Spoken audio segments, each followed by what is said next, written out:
Outward 2 is poised to double down on everything that made the original so distinct. Harsh survival systems, involved progression, and a refusal to hold your hand.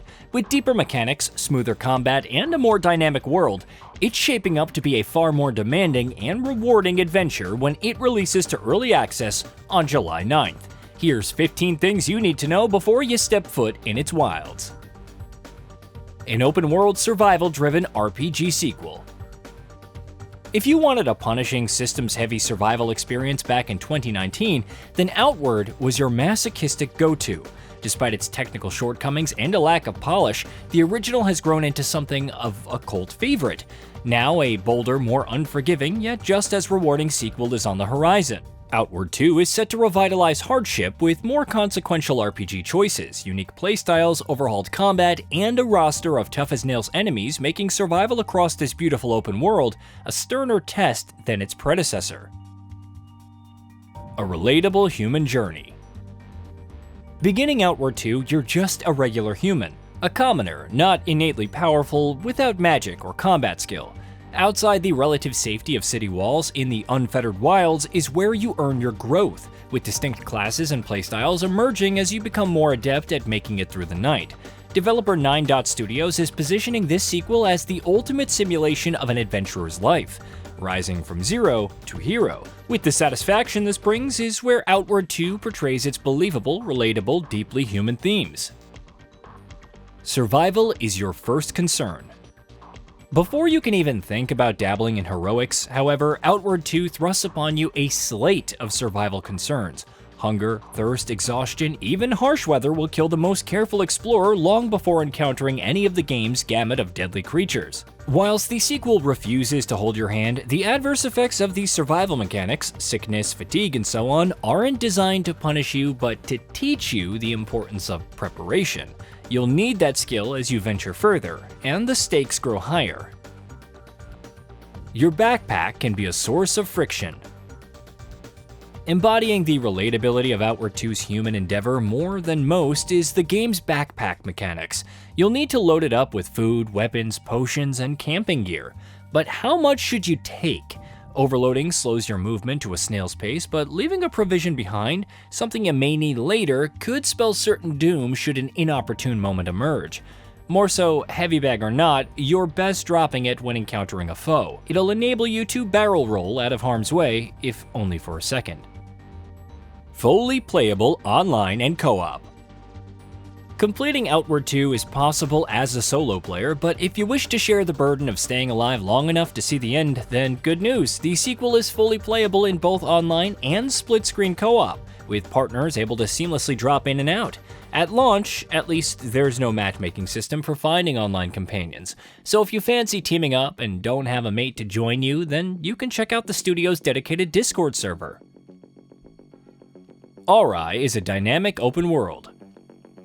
While the sequel is undeniably gorgeous, the open world of Arai is a hostile place, and without fast travel or mounts, route planning and preparation is paramount. With 4 distinct regions to discover, each containing unique biomes, environmental threat, and gameplay constraints, venturing from one area to the next forces you to adapt your gear and your approach. While heavy armor will keep you protected in a monster-filled forest, it'll cause deadly hypothermia in a sun-scorched desert. In short, you'll need to prep accordingly. Cycling seasonal shifts. Biome diversity isn't the only reason you'll be rethinking your tactics, but each of Arai's regions are affected by seasonal shifts and weather patterns too. That monster-filled forest we mentioned, it'll be a balmy place to explore during springtime, but previously accessible paths will be frozen come winter. Freezing temperatures may open other routes, of course, but learning how to manage extreme heat and cold alike will be crucial to surviving the game's seasonal shifts. Character creation includes starting scenarios. One of Outward 2's defining character creation tools is the ability to choose your avatar's starting scenario. Alongside familial backgrounds and traits, how your character begins their journey is up to you. Are you a mountain-dwelling miner or a denizen of a subterranean realm? How your choice of starting location intertwines with the wider story, if each permanently diverges or coalesces at the same point, is unclear, but they give stronger reasons to get out of the comfort of your home village than picking just your likeness or stats. Exercise is a new progression system. Up to this point, many of Outward 2's improvements revolve around refining already existing systems, but the all-new Exercise system is something else entirely, a redefinition of how character progression works. Performing tasks built around survival, crafting, combat, and more completes an exercise, which you can then choose to adapt into your build, unlocking permanent stat boosts and passive abilities. There are 5 attribute branches to follow, but you won't be able to max out every exercise. This means long-term character planning is essential, with the sequel encouraging you to follow a path towards a specialized playstyle. The reading system synergizes with exercises. Exercises, however, are only one half of the coin. While they encourage you to learn by physically doing certain actions, Outward 2's reading system provides foundational knowledge, which you'll need to dedicate time to studying. After tracking down specific books, you'll be given the opportunity to read them at camp, but the information contained within their pages isn't gleaned immediately. Reading is a time investment, just like exercises, and you'll need to hit certain criteria for both before a specialized trainer, of which numerous are scattered throughout the open world, will teach you an advanced skill. Combat has been refined. While the weighty feel and fundamental need to drop your bag remains, Outward 2 expands its predecessor's combat by introducing the ability to dual-wield any weapon combination freely. 2 pistols, a sword, and an axe, even 2 shields if you think there's a payoff in such a strategy. Meanwhile, the mechanical clinkiness of the original has been refined with smoother, more responsive animation with swift dodges, rolls, and seamless transitions between attacks, parries, dodges, and more. Spellcasting remains an involved process. While combat receives a quiet overhaul, magic wielding in Outward 2 remains a deliberate, involved, near-sacrificial process. In order to build your mana, you'll need to permanently sacrifice some of your health, and if you pursue a pure mage-like build, you'll be brittle to the touch. Elsewhere, casting spells still follows a ritualistic procedure, where you'll need physical stones, which act as a catalyst to create sigils. New willpower attributes, reading magic spellbooks, and hybridizing magic with the sequel's new dual-wield mechanics give spellcasting some distinction over the first game. Defeat leads to unique situations.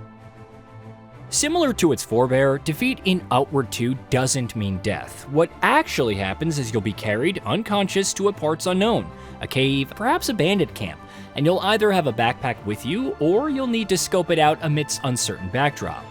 Maps in Outward 2 don't include a marker, it's just a map, so losing your gear could provide quite an annoyance. Still, you could wake up in worse condition, injured, robbed, or both.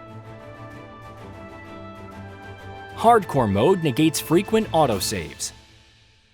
As the game autosaves frequently in Outward 2, your decisions carry extra weight. In other words, you're forced to live with the outcome of your choices, both good and bad. However, if this loop isn't tough enough for you, the sequel ships with a hardcore mode.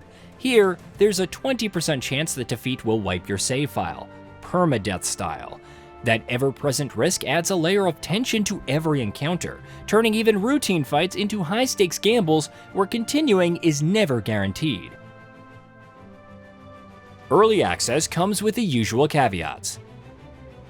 Releasing to early access means Outward 2 will arrive as a work in progress. On PC only, you can expect ongoing balance changes, system refinements, and bug fixes as development rolls on. A broader roadmap will shape community feedback into meaningful iterations before more biomes, classes, and events unlock. A beta is available to play right now, with Studio 9 Dots recently publishing a list of fixes to the game's Steam page, arising from player feedback. Hey, did you know that we at GamingBolt upload new videos every day? Stick around, drop a like, subscribe, and hit that bell. And let us know what kind of content you'd like to see in the future with a comment below.